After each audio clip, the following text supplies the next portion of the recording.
Mahkamah Agung berotasi 199 hakim dan 68 panitera termasuk di Pengadilan Negeri Wilayah Jakarta dan Surabaya. Ada 61 hakim yang bertugas di 4 Pengadilan Negeri Jakarta digantikan hakim dari berbagai daerah. Rotasi hakim diputuskan dalam rapat pimpinan Mahkamah Agung Selasa pekan ini. Hal yang baru adalah para hakim yang dimutasi wajib melaporkan LHKPN dalam waktu 2 pekan. Mereka juga diminta memperbaharui data keluarga termasuk informasi bank dan nomor rekening mereka. Dalam keterangan tertulis kepada Kompas TV, juru bicara Mahkamah Agung Yanto menyebut promosi dan mutasi hakim adalah agenda rutin di Mahkamah Agung. Yanto klaim ada atau tidaknya peristiwa penangkapan pada hakim, promosi dan mutasi adalah langkah MA mencegah korupsi di sistem peradilan. Saudara, rotasi besar-besaran hakim dilakukan usai ditemukan kasus suap dalam perkara korupsi CPO yang saat ini ditangani Kejaksaan Agung. 71 hakim dari wilayah Jakarta dan Surabaya dipindah tugaskan ke daerah lain.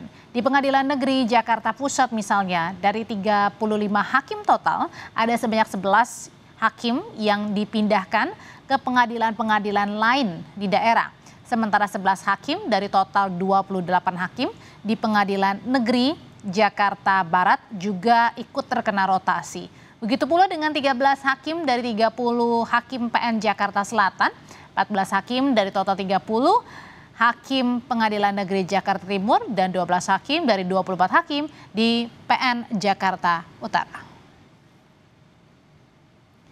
Wakil Ketua DPR dari fraksi Partai Golkar, Adis Kadir, mengapresiasi keputusan Ketua Mahkamah Agung Sunarto yang memutasi 199 hakim dan 68 panitera khususnya yang berada di Jakarta.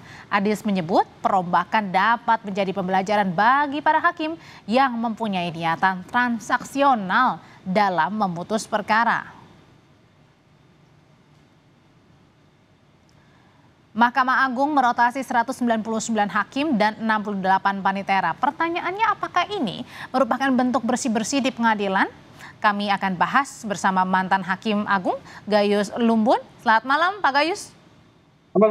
Selamat malam, Mbak Odi. Ya, Pak Gayus, jadi kalau ada rotasi 199 hakim nih ke berbagai daerah, terutama yang paling banyak ini di PN Jakarta Pusat, apakah pertanyaannya ini kemudian bisa menjadi cara yang paling baik untuk bersih-bersih di lingkungan peradilan nih, untuk tidak ada lagi mafia peradilan? Ya, tentu kita akan sangat mengapresiasi langkah-langkah yang dilakukan oleh Mahkamah Agung untuk menunjukkan bahwa Mahkamah Agung peduli terhadap situasi yang semakin memburuk untuk masyarakat percaya pada pengadilan, di mana semua melihat transaksional terjadi di situ. Orang takut ke pengadilan karena yang benar bisa salah, yang membunuh bisa dibebaskan, yang melanggar peraturan bisa dilepaskan, padahal uangnya besar sekali itu dengan imbalan hanya 60 miliar saja. Ini ironi sekali, namun kita apresiasi lah bagaimana Mahkamah Agung ini sudah mengambil langkah drastis, mutasi besar-besaran. Tapi tanya kepada saya, apakah ini efektif untuk menjadikan lembaga kita bersama, ini lembaga masyarakat juga yang bernama pengadilan, yang memberi keadilan? Saya menjawab akan dapat kelihatan sangat jauh dari harapan bisa menjadikan perubahan yang permanen. Kenapa? Karena ini tidak sekedar mutasi seperti ini, hanya jumlahnya besar-besaran, tetapi langkahnya sama saja, hanya memutasi, tidak mengevaluasi yang terbuka. Ini yang dilakukan oleh Mahkamah Agung. Saya mengusulkan berkali-kali, bahkan saya sudah mulai merancang untuk menulis surat ke Presiden yang baru sekarang, Pak Prabowo, agar dilakukan secara nasional dipimpin oleh Presiden yang membentuk satu tim independen agar bisa menilai hakim mana yang bagus dipertahankan, yang jelek diganti dengan berbagai metode nantinya agar betul-betul setiap pengadilan mempunyai pimpinan hakim yang yang bisa memberi motivasi pada anggota-anggotanya. Pak Gayus, tapi kalau bisa dalam hal ini 199 yang dimutasi kan katanya ada yang hal baru nih. Seperti misalnya pelaporan kembali LHKPN, kemudian juga mencatat kembali, melaporkan kembali nomor rekening, kemudian daftar keluarga dan lain sebagainya. Ini artinya juga tidak membuat sesuatu hal yang baru nih, agar nanti tidak ada lagi mafia peradilan. Sangat jauh dari harapan. Kalau hanya mutasi syaratnya LKHPN, itu kan semua pejabat melakukan. Kami juga tiap 2 tahunan, baik sebelum sedang menjabat maupun setelah pensiun, itu kami melaporkan. Ya, itu hal yang biasa untuk dilakukan pada setiap. Mungkin sedikit yang akan menjadi baik adalah hanya efek jera. Hakim takut. Tetapi takut ini sudah kalah dengan kesempatan yang ada.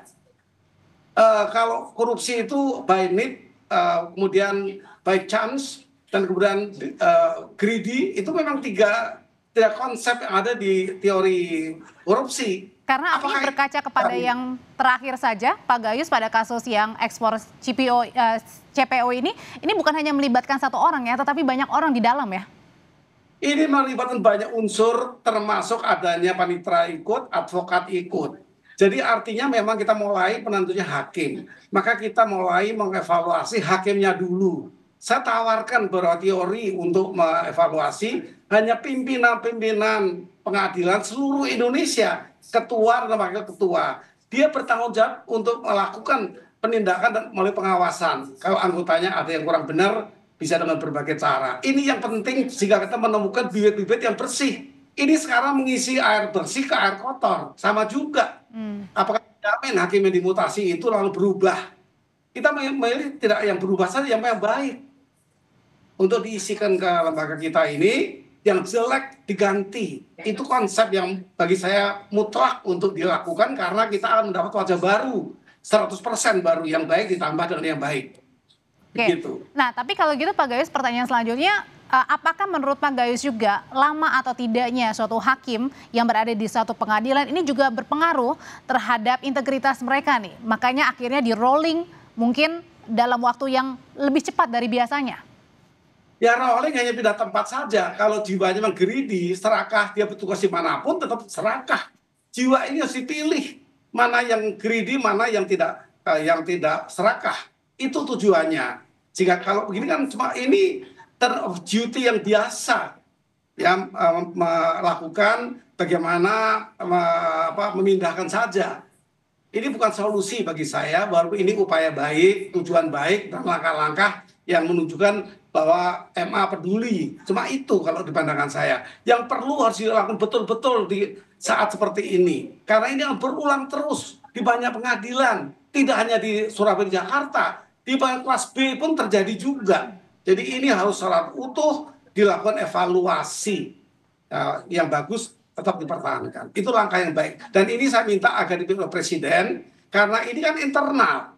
Kalau ini apakah Mahkamah Agung juga dievaluasi? Kan tidak. Tidak ada Hakim Agung juga yang mau dipindah kemana. Tapi paling tidak apa langkah untuk menilai Hakim Agung yang 10 orang itu, pimpinan dari Mahkamah Agung. Kemudian anggotanya di zaman saya 50, mungkin ini ya sekitar sama 50-an.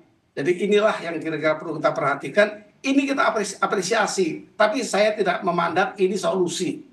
Masih jauh dari solusi, karena hanya pindah saja, mutasi saja. Oke, karena takut ini juga hanya tadi ya dibilang bukan solusi jangka panjang ya, artinya mungkin hanya membuat kembali trust publik dalam waktu singkat, karena yang terakhir ekspor CPO itu ya Pak, tapi mungkin saja belum tentu akhirnya melunturkan semua potensi-potensi mafia peradilan di seluruh Indonesia ya. Betul Mbak Audrey, itu pendapat saya tadi, sehingga ini baik, tapi ini mungkin sekedar untuk kembali meyakinkan. Nantinya saya mengharapkan Presiden sebagai kepala negara untuk bisa mengatur tidak internal seperti ini. Ini hanya internal Mahkamah Agung yang punya inisiatif. Oke, kalau ada yang berpendapat juga untuk memperluas wewenang dari Komisi Yudisial, Pak Gayus? Saya sepakat, karena itu pengawas eksternal. Seperti apa tambahnya? Bahwa KY boleh melakukan intervensi di bidang percakapan melalui telepon, menyadap misalnya. Jadi KY bisa melakukan secara eksternal melalui penyadapan, pembicaraan semua tersadap oleh KY. Yang hari ini memang boleh menyadap melalui penegak hukum lain. Oke, ada beberapa usulan juga yang disuarakan tadi oleh Pak Gayus, karena tadi pandangannya adalah dengan merotasi 199 ini bukan merupakan solusi jangka panjang ya untuk bersih-bersih mafia peradilan di Indonesia. Terima kasih Prof. Gayus Lumbun sudah berbagi pandangan di Sapa Indonesia Malam. Selamat malam. Ya.